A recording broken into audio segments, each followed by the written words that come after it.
शालिनी माँ के गुजरने के बाद मायके आती है। तब एकदम चौंकाते हुए भाभी मंजरी बोलती है, अरे दीदी आप अचानक आ गई। तभी शालिनी ने कहा, भाभी मैं क्या यहाँ बिना बताए नहीं आ सकती हूँ, मेरा भी घर है।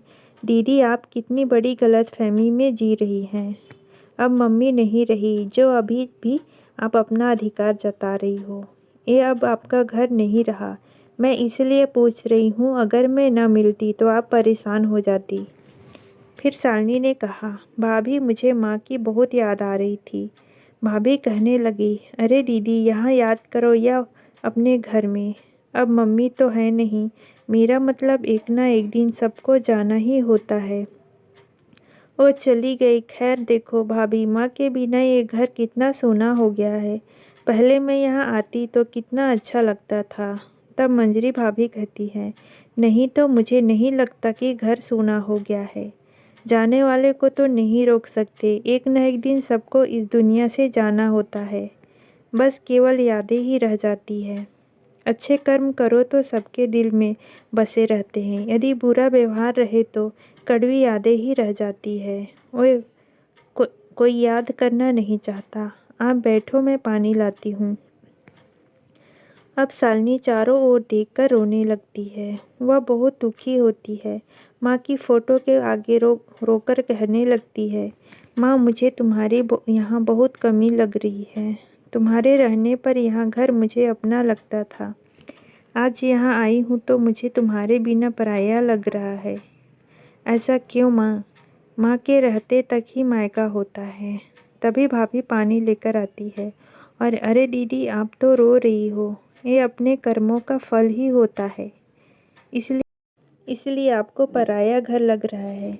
आप मेरे दिल तक पहुँच ही नहीं पाए। ये क्या कह रही हो भाभी? तब मंजरी भाभी कहती हैं, भूल गई आप कैसे आप मुझे परेशान करती थी।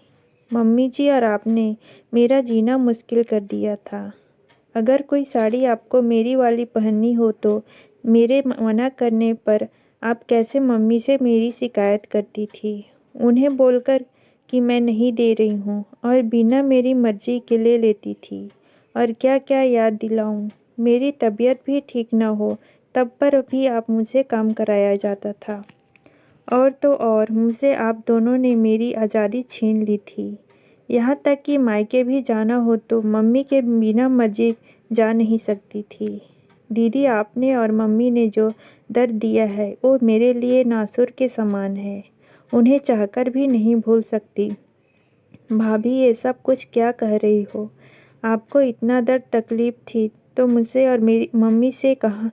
हाँ हाँ दीदी, ये दर्द एक न एक दिन तो छलकना ही था। वैसे आप यहाँ कब तक रहोगी? मैं अनचाहे रिश्ते को मैं दिल से नहीं निभा सकती। तब शालिनी को अपनी कही बातें याद आने लगी।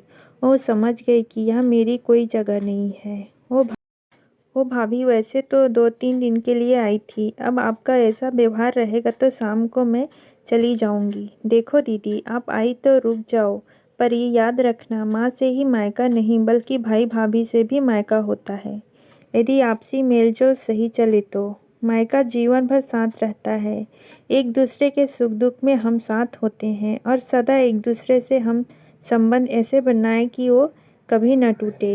यदि आप मीन देखोगी तो ना दिल में जगह रहेगी न ही मायके में।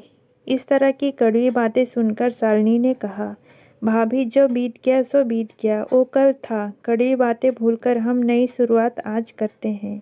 आने वाले कल के लिए मुझे मायका चाहिए ताकि मैं आपके दिल में जगह बना सकूं। मुझे माफ़ कर दो भाभी, मैं अब ऐसा दुर्व्यवहार कभी ना करूंगी।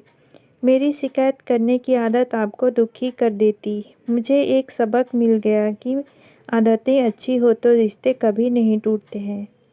मैं अपना काम कराने के लिए माँ से जो शिकायत करती थी उसी कारण परिणाम है। आपके मन में मेरे प्रति इतनी कड़वाहट हो गई। भाभी मेरी यही कोशिश रहेगी कि आपका दिल कभी मेरी वजह से न दुखे और मैं आपके दुख का कारण बनूं। भाभी आप मुझे माफ़ करोगे ना? और फिर शालिनी भाभी के गले लगकर रोने लगी। भाभी मुझे समझ आ गया, माँ से नहीं भाभी भैया से तो मायका ही दहलीज बनी रहती है। जिस बेटी का मायका हो तो उसकी ससुराल में हमेशा अहमियत होती है, उसे हल्के में नहीं लिया जाता है। मुझे माफ़ कर दो। फिर भाभी ने कहा, दीदी ये दरार धीरे धीरे ही भरेगी। आप मुझे सम्मान देंगी तो आपको भी हमसे सम्मान मिलेगा। दोस्तों, अपनेपन के लिए दिल में जगह बनानी होती है। मायके में हमेशा अधिकार नहीं होता, बल्कि प्यार और सम्मान हो तो रिश्ते गहरे होते हैं। जैसे भाभी और ननंद का रिश्ता, यदि अपनत्व भरा हो तो भाभी माँ की जगह ले सकती है। दोस्तों, आपको कहानी कैसी लगी कमेंट में ज़रूर बताएं। अच्छा लगे तो चैनल को लाइक, शेयर और सब्सक्राइब ज़रूर करें। धन्यवाद।